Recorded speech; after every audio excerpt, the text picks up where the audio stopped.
Hey, everybody, welcome back to another episode of Voices of Change. Today, we're going to be focusing on our three-part series, Roots of Resilience. Episode one is going to be titled Surviving Isn't Thriving. And here, we're going to dive and delve into understanding trauma and survival mode.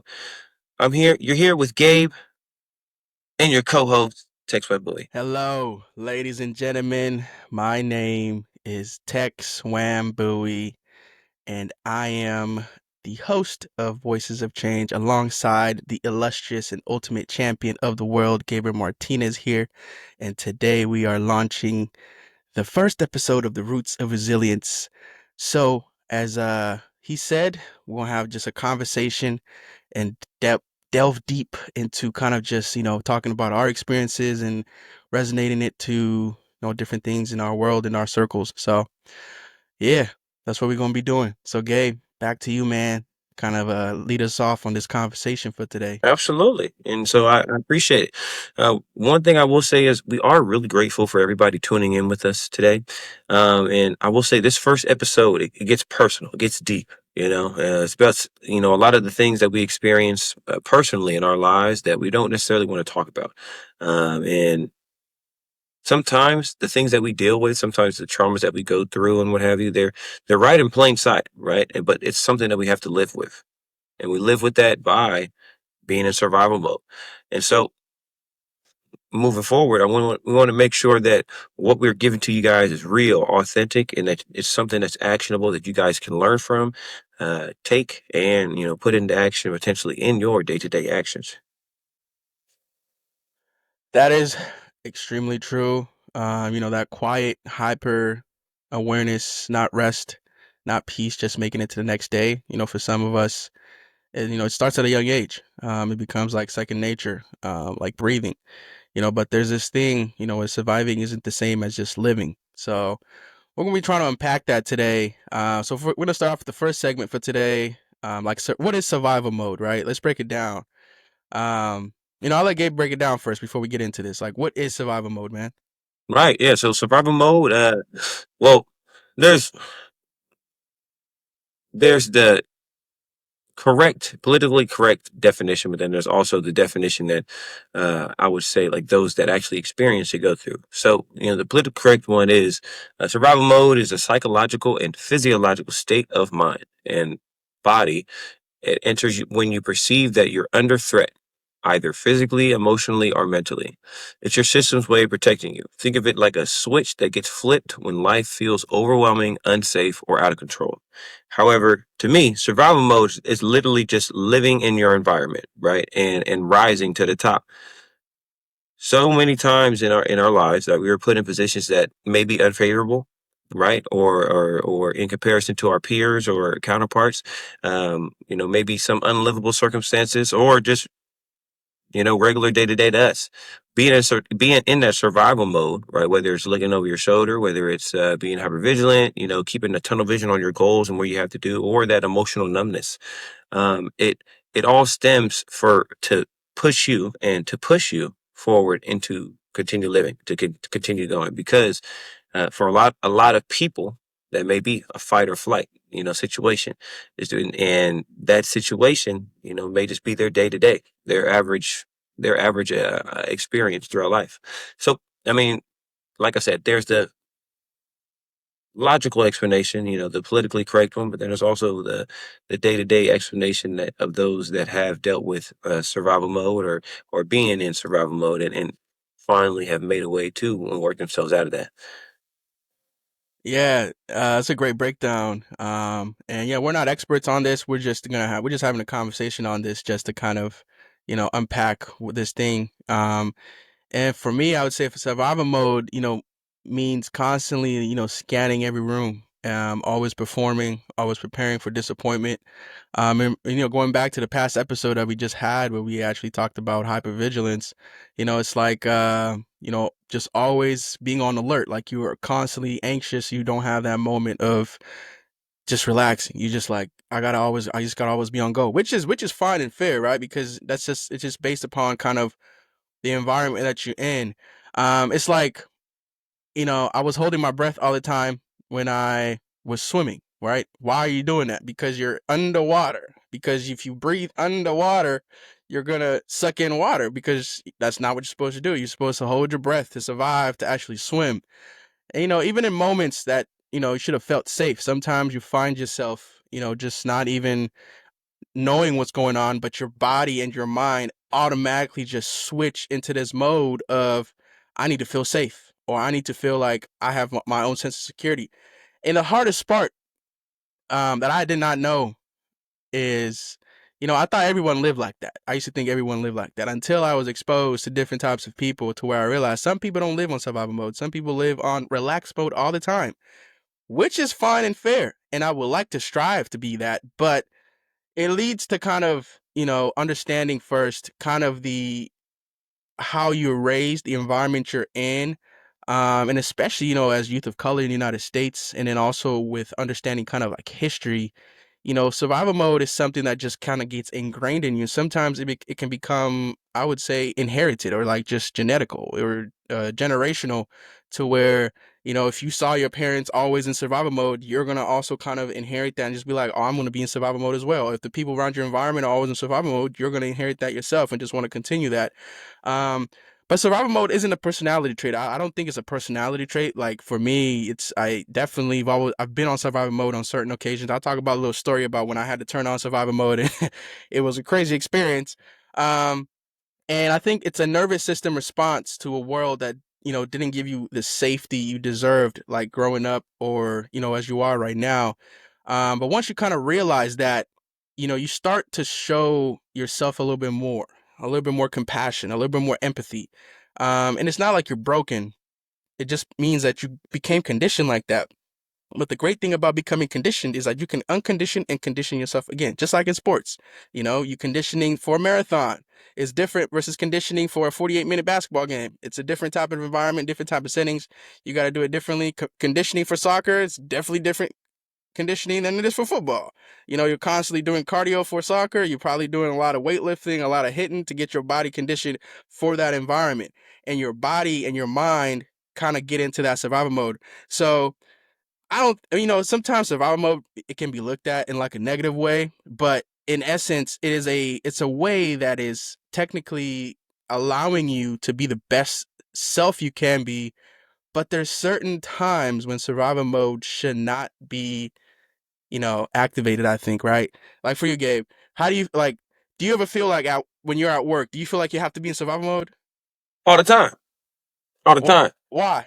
Especially because I'm the only black face that's in management. It's all the time. I always feel like everybody's eyes are on me, so I have to be on point. I have to be producing. I can't make any misses, right? Because at the end of the day, like I said, that skin color, it's like there's always a target on my back. I just feel I have the innate urge that, okay, I don't even want there to be anything that they can even say for me. So I'm going to overperform. So I'm going to show up early. So I'm going to do all the things right, because don't let me be that, that one person that, or not even the one person, but don't let me be one of the many, right, that are performing or acting in a certain way, and I'll be the one that's used as a scapegoat.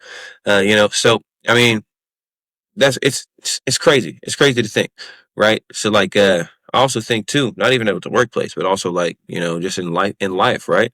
I used to think I was just like chill or calm, you know what I'm saying? And but the truth is, at the end of the day, right? Being performative, doing your job, going home, right? It's at the end of the day, you're shut down. It's like a lack of trust or a lack of like disconnect.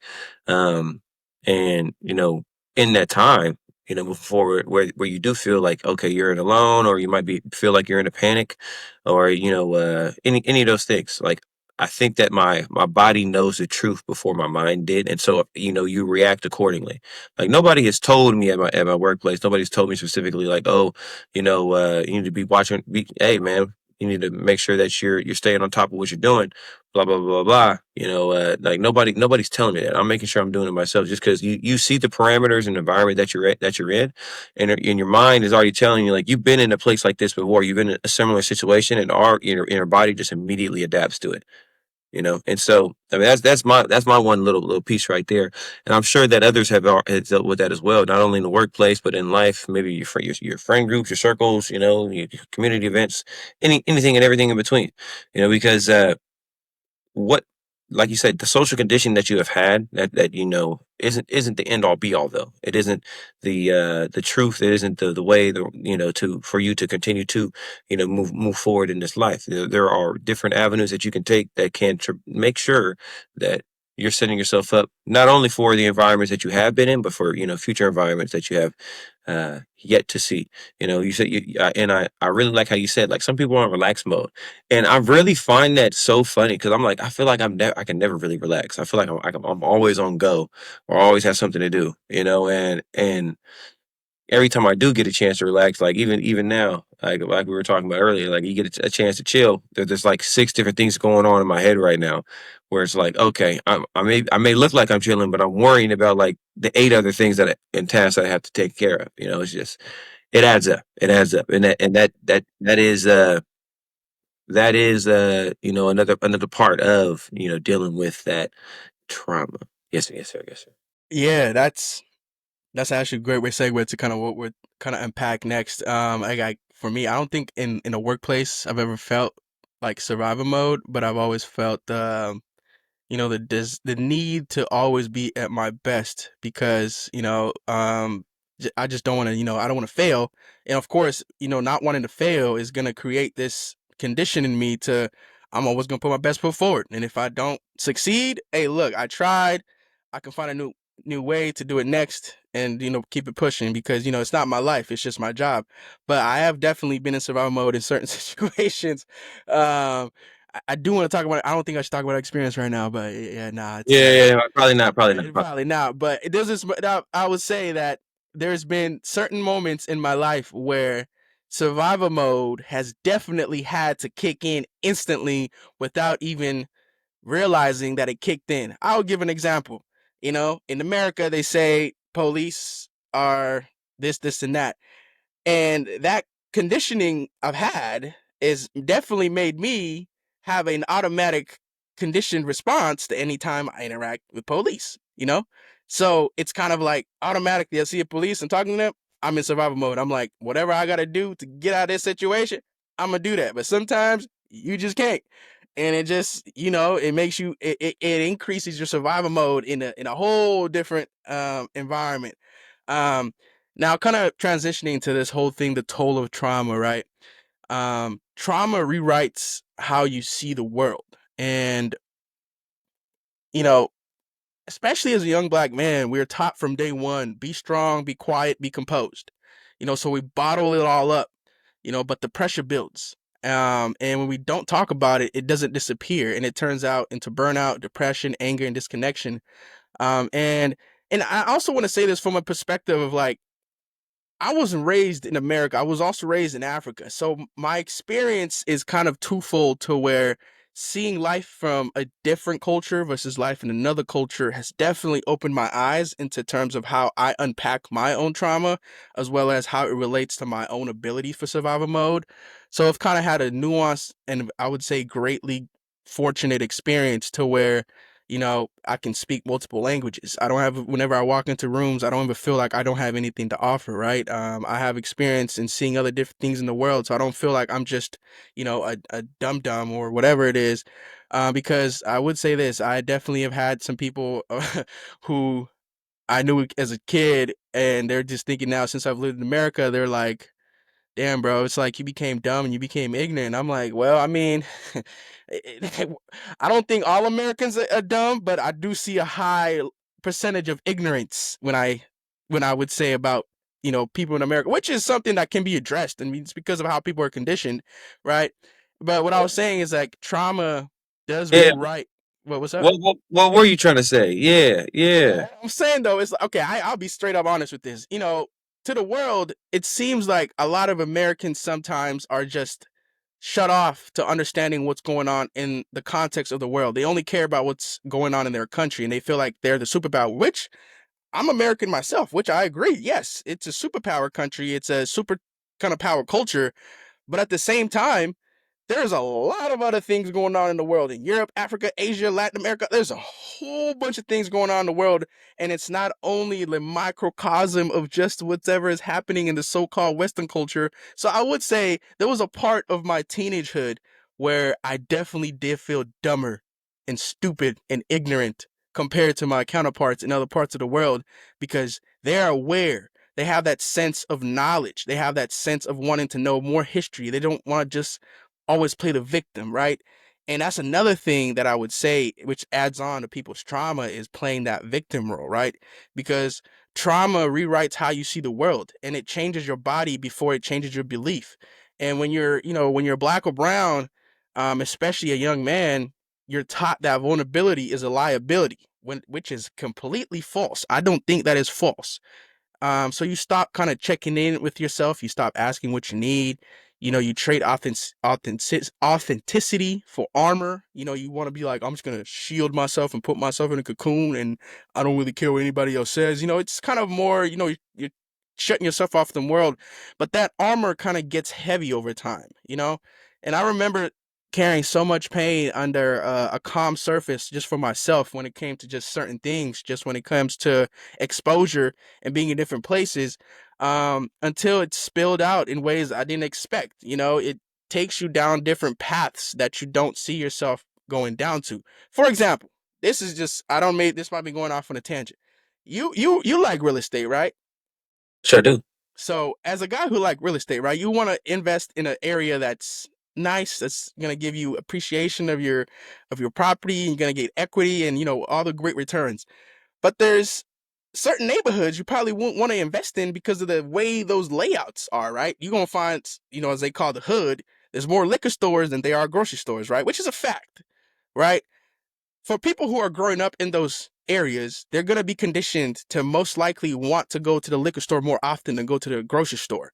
With that conditioning in them, it's going to make them now go down paths of different things like drinking, taking drugs, wanting to be drug dealers, want to do other things because they don't have the exposure and the elements around the environment to condition them to see other things outside the world, right? And it brings it's a silence that has not been realized or never actually been opened up to seeing what if I just go to a different neighborhood and see what's going on there? Maybe it might open my mind to a different way of living versus me just being stuck in this one specific area. And I'll say like this, one of the biggest things in my life that I've always been so shocked and amazed about is the fear of people getting a passport. I never heard of anywhere else in the world I've been. Don't lie. Yeah, it doesn't make sense. It doesn't make sense. It makes no sense, bro. Like, why would you not want to get a passport and get the opportunity? Of course, it does have some financial to it, but if you get the chance to go see the world and expand and kind of step out your zone, I feel like that allows you to kind of unpack some of those conditions that you might have, right? I'll tell you that first trip that I ever took outside of the country. This is a tangent, but the first trip I ever took outside the country was eye opening. Oh my goodness, it changed my entire perspective. But it Where'd you also, go? Where'd you go? I went to Mexico. Went to Where'd you go to Mexico? Cancun with yours truly, and man, Oh, oh those are. Oh yeah, I remember. yeah, random That trip. was a random trip. But I'll tell you, right? We're talking about okay, survival mode, and then suffering in silence. Dealing with the traumas. How it adds up. It's not just emotional, but it's also physical. Changing your environment, seeing a different world, right? Not being scared to get the passport. Look at what we're doing now. Boom, we get to Cancun, and I immediately get inspired. I immediately start asking questions. I'm with the locals. We're with the people. We're seeing how people are living out here, and I'm like, okay, we got it made in America, but it's also like, why aren't we taking advantage? Why aren't we hustling like they're doing out here? Day in, day out, everybody that I saw was hustling on the move, making money, trying to get something to go, make it shake. If we're not doing that, wait, what are we doing? But it's also, as well, that they fall subject to their own environment as well. That might be what they have to do to survive. And that might be their survival mode.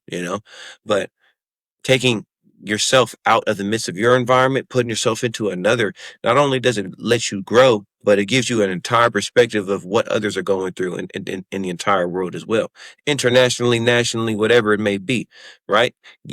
I would say that experience in itself led me to not only like change my perspective, but also like see like we're saying, like climbing out of that survival mode and adjusting it in a way. Now I don't see survival mode really as a problem. I see it as a superpower because you're gifted with all the different traits, all the different tools, all everything that's necessary for you to move forward and traverse and get through these, these I would say like the ebbs and flows and the webs, the trenches, whatever it may be. You're able to get through it. You're able to keep moving forward. And when you change your environment, of course you adapt, but you can use those tools that you had learned, right? I mean, of course you can learn from them. You don't have it doesn't have to stay with you though. You don't have to. It doesn't have to always be like that.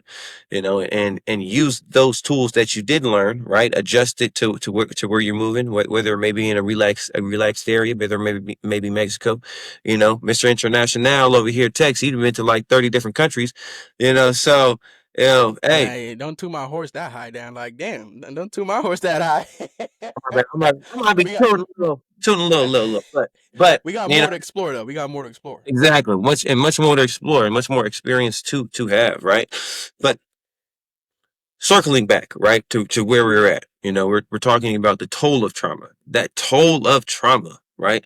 Like we said, it's not just emotional, it's not just physical, it's not just spiritual, but it's all three. Your body holds on to it tight. I remember I got a friend, an individual, like, they've been in a lot of different, traumatic situations, and their body is just always completely tight. Like their shoulders don't ever move. He's just like this. Just stone cold Bobby. Your body really holds on to all that stuff. Your nervous system adjusts to it. You become wired for the danger, even when you're safe. Even if you may be safe, you lived in an area where gunshots are happening every night. You go to a spot where it's quiet and you're expecting gunshots. And like, oh, there ain't no gunshots. Oh, it's crazy. Like it's white noise. It's like you get exhausted, anxious, numb, and the world doesn't give you the space to process it, right? And hear voices change. Especially for the like you were saying, Tex, for the young black men that we are, and everything that we go through, right? Uh, People try to push to the side, with our feelings, our emotions, what we go through, right? We're like you were saying, we're taught from young boys, but it's also a piece of being a black man where we should glorify that, right? We call it or should we say we do glorify it, but we call this thing like the grind. We call this the survival mode. It's a mask that we put on. Something that we forget, but we're made more than for just pushing through. You know what I'm saying? We're made more for just getting through. We're supposed to be elevating. At one point we were once kings, niggas. Negus. Yes, yes. Yes. Negus. Yes, sir. What Niggas. niggas? Black emperor, king ruler. Yes, sir. Yes, sir. And so like, how are we gonna get there? What are the steps to get there? Well, first it's realizing, but then also, taking the necessary actions to work through it and get to where you want to be. And That's true, man. pass that That, off to you. I'm sorry, I'm over here talking a nah, million. nah, that's facts, bro.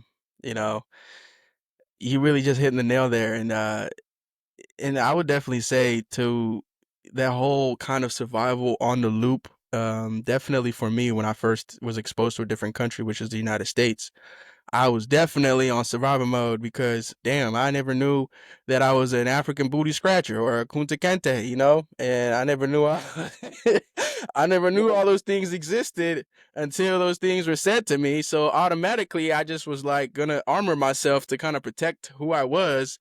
But over time, they call it assimilation, which is like, sometimes it can be negative, but you can turn it into a positive way to where you just learn the environment that you're in and make it the best that you can for yourself.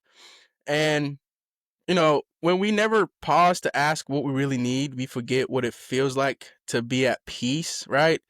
And it kind of transitions to this next final part of our segment today, naming it and kind of just healing it, right? Yeah, naming Healing it. starts, it starts when we give ourselves permission to feel what what we were once punished or shamed for feeling. So, when I began to speak my truth, and one thing I would say, like, when I started realizing, I remember I had this, I used to work at this consulting firm, and it was like my first big boy job, right? Like, it was my first Okay. big boy job. And the boss, it was like a small little consulting firm, but it used to transaction a lot of $1 million, and I was one of the focal points of doing like all the transactions and everything. I won't get too much into deep with what we did, but that was an eye-opening experience because I used to be so focused on, doing my job the best I can, making sure I did everything to the T, even better. But until the boss guy came in one day, he was like, "How you doing today, Tex?" I was like, "I'm doing good." He's like, "I see you doing great. Great reports, great quarterly reports. I like the numbers. I'm liking it. Let's keep pushing." But then one thing he said, "But besides that, man, how are you doing though? What's been going on in your life? Any fun things, any good things going on? How's family doing?" Checked in on that. We checked in on that. He told me one thing I will never forget out of that conversation. He told me, as much as anybody can speak about you or can say for you or can advocate for you, you are still the person who controls your narrative. I Mm. was so confused when he said that. I'm like, what are you talking about, bro? Like, what do you mean control my narrative? So I started thinking deep into it. I was like, okay, control my narrative. So I kept asking him more questions like, what do you mean control your narrative? What essentially he was trying to tell me is that when you start beginning to speak your truth, even to just yourself, and when I started doing it to myself, I realized how much power I'd given to the silence of myself. I never realized that I am my biggest advocate. I am my biggest narrative controller. For example, when people were applying to colleges, I remember when I was doing this, you had to write a personal statement. You had to speak for yourself and write a personal statement to tell them why you deserve to be in that position. And, our stories are bridges, man. And every time we share, we invite someone else to put down their own weight, even just a little. And that's why we have this platform here as the Voices of Change is, you know, I've learned that resiliency isn't about toughing it out. It's about just learning to kind of rest, to breathe, to ask for help, and to stay, and to even say, I need help, or that still hurts, without apologizing for it. And that shift, you know, from that moment when he told me that, every professional space I've ever been into, I always think about the fact, of course, yes, I have to approach some things by trying to impress the higher ups or whatever, to try to whatever do I'm doing. But also at the same time, I also have to realize my own narrative is the reason I am in that position. And Mm. the reason why I'm in that position is because I talked my way to there, or I worked my way to there, or I did actions and things to get myself into there. And I didn't allow the trauma or the experiences that I've had to kind of define and condition me to limit myself to only those specific boxes, you know, and greatly. This is funny. I did not know how this was relevant to that moment when him and speaking. He brought up basketball. He was like, "Do you watch basketball?" I was like, "Yeah, I do." He was like, "MJ or LeBron?" I mean, of course I said LeBron, right? He's an old head, so of course he's gonna say MJ. And I got into it. And I was like, "Listen, I can get deep into this and tell you why LeBron's greater." But at that time, it's probably like around 8 years ago, so maybe I was a little, LeBron had. I don't think he had won his fourth ring by that time, but he brought up this clip for I don't know why he brought this clip up. He was like, "Hey, let me show you something. I didn't even know this man used Instagram or used social media." He's just like, "Hey, look, let me show you something. I wanted to show you this just to motivate you today." He showed me the Kevin Garnett video clip where he says, "Anything is possible," when he won the NBA championship with the Celtics in Yeah. 2008. Yeah. I saw that video and I was like, "Why is he showing me this video?" And I asked him, "Why'd you show me that video?" He said exactly what it said in that video. Anything is possible. Your narrative is yourself, so anything you want to do is limitless.